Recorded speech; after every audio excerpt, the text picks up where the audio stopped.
സാനുമാഷുമായിട്ട് ദീർഘകാലത്തെ ബന്ധമാണ് എനിക്കുള്ളത്. എന്നേക്കാൾ 2 വയസ്സ് മാത്രമേ അദ്ദേഹത്തിന് മൂപ്പുള്ളൂ. എപ്പോഴാണ് സാനുമാഷുമായിട്ടുള്ള പരിചയം തുടങ്ങിയത് എന്ന് ചോദിച്ചാൽ കൃത്യമായിട്ട് എനിക്ക് പറയാൻ കഴിയില്ല. ദീർഘകാലത്തെ ബന്ധമാണ്. ഗുരുശിഷ്യ ബന്ധം എന്ന് പറയാൻ കഴിയില്ല. ഞാൻ രാഷ്ട്രീയത്തിലൊക്കെ ഉണ്ടായിരുന്നു, ഇപ്പോഴുമുണ്ട്. പക്ഷേ സാനു മാസ്റ്റർ രാഷ്ട്രീയത്തിലൊന്നും ഇടപഴകിയിട്ടില്ല. അധ്യാപനവും ലേഖനവൃത്തിയും ഇതായിരുന്നു അദ്ദേഹത്തിൻ്റെ മേഖല. അദ്ദേഹത്തിൻ്റെ പ്രസംഗങ്ങൾ ഞാൻ 25 കൊല്ലക്കാലത്തോളം എറണാകുളത്തുണ്ടായിരുന്നു. അദ്ദേഹത്തിൻ്റെ പ്രസംഗം എവിടെയുണ്ടെങ്കിലും ഞാൻ കേൾക്കുവാൻ പോകും. ഏതൊരു സാഹിത്യ വിദ്യാർത്ഥിക്കും ഏറെ പ്രയോജനപ്രദമായിരുന്നു സാനു മാസ്റ്ററുടെ പ്രഭാഷണങ്ങൾ. കേൾക്കേണ്ടതാണ്.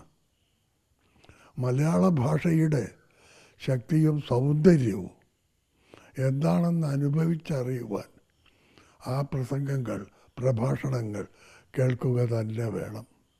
പിന്നെ അദ്ദേഹത്തിൻ്റെ ലേഖനങ്ങൾ ഈ അടുത്ത കാലത്തു കൂടി പ്രഭാതരശ്മിയിൽ അദ്ദേഹം സ്ഥിരമായി ഗ്രീക്ക് നാടകവേദിയെ കുറിച്ചും മറ്റും എഴുതിയ ലേഖനങ്ങൾ, ഒരേ ലേഖനം തന്നെ എത്ര തവണയാണ് ഞാൻ വായിച്ചിട്ടുള്ളത് ഒരു സാഹിത്യ വിദ്യാർത്ഥിയെ പോലെ എന്ന് എനിക്ക് പറയുവാൻ കഴിയുകയില്ല. വളരെ കുറച്ച് ദിവസങ്ങൾക്ക് മുമ്പാണ് സാനു മാസ്റ്റർ വീണ വാർത്ത ഞാൻ വായിച്ചത്. ഞാനും ഏതാനും മാസങ്ങൾക്ക് മുമ്പേ വീണു. ഭാഗ്യവശാൽ എനിക്ക് ഫ്രാക്ചറൊന്നും ഉണ്ടായില്ല. പക്ഷെ വേദന ദുസ്സഹമായിരുന്നു. ഇപ്പോഴും ഇടയ്ക്കിടെ ആ വേദന തലപൊക്കാറുണ്ട്. അല്ലെങ്കിൽ ഞാൻ തീർച്ചയായും അദ്ദേഹത്തെ പോയി കണ്ടിരുന്നേനെ. പിന്നെ മറ്റൊന്ന്, സാനു മാസ്റ്ററെക്കുറിച്ച് എന്ത് പറയുമ്പോഴും ഒഴിച്ചുകൂടാൻ കഴിയാത്തൊരു വ്യക്തിയാണ് അദ്ദേഹത്തിൻ്റെ ധർമ്മഭക്തി. ഇത്രമാത്രം സുചരിത ആയ ഒരു സ്ത്രീ. ആതിഥ്യ മര്യാദയുടെ ഏറ്റവും മികച്ച പര്യായമാണ് സാനു മാസ്റ്ററുടെ ഭക്തി. ഞാൻ സന്ധ്യ എന്ന അദ്ദേഹത്തിൻ്റെ എറണാകുളത്തെ വീട്ടിൽ ചെന്നാൽ സാനു മാസ്റ്റർ ഇല്ലെങ്കിലും അവിടെ കയറി ഇരുന്ന് വളരെ നേരം സാനു മാസ്റ്ററുടെ ഭാര്യയുമായി വർത്തമാനം പറഞ്ഞ് അവരുടെ ആതിഥ്യവും സ്വീകരിച്ച് മാത്രമേ മടങ്ങാറുള്ളൂ. സാനു മാസ്റ്റർക്ക് മുമ്പേ അവരും പോയി. മക്കളെയൊന്നും എനിക്ക് വളരെ അടുത്ത് പരിചയമില്ല. സാനു മാസ്റ്ററെയും ഭാര്യയെയും വളരെ നല്ലതുപോലെ പരിചയമുള്ളതാണ്. മലയാളത്തിൽ വിവരമില്ലാത്തവരുടെ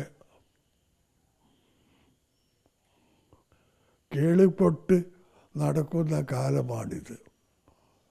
ഭാഷ എന്താണ്, ഭാഷ പ്രയോഗിക്കേണ്ടത് എന്താണ് എന്നൊക്കെ അറിയുന്നവർ ഇന്ന് വളരെ കുറച്ചാണ്.